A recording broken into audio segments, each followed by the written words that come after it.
Monsieur le Premier ministre, cette nuit, le conclave sur les retraites s'est achevé sur un échec. Un rendez-vous de la dernière chance est donné le 23 juin, mais les partenaires sociaux sont hésitants à s'y rendre. Et nous les comprenons.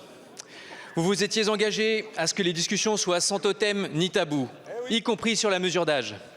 Mais à plusieurs reprises, alors que la négociation sociale était en cours, vous avez écarté la possibilité de revenir sur l'âge de départ, conduisant d'ailleurs une partie des organisations syndicales à quitter la table des discussions. Cette semaine encore, vous êtes allé jusqu'à formuler une proposition pour maintenir les seniors dans l'emploi, à rebours du mandat donné aux partenaires sociaux, et dans le seul espoir de gagner du temps.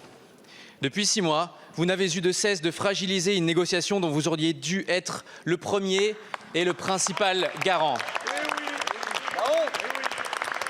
Monsieur le Premier ministre, en janvier dernier, vous vous êtes engagé par écrit à ce que le Parlement ait, en tout état de cause, c'est ce que vous avez écrit, le dernier mot sur cette réforme. Noir sur blanc. Mais hier, en réponse au président Vallot, vous êtes revenu sur cet engagement et vous avez trahi votre parole.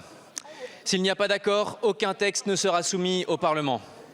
Pourtant, vous le savez, il existe une majorité pour abroger cette réforme injuste.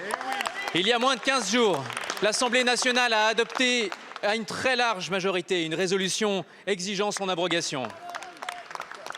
Après avoir entravé la démocratie sociale, allez-vous également bafouer la démocratie parlementaire?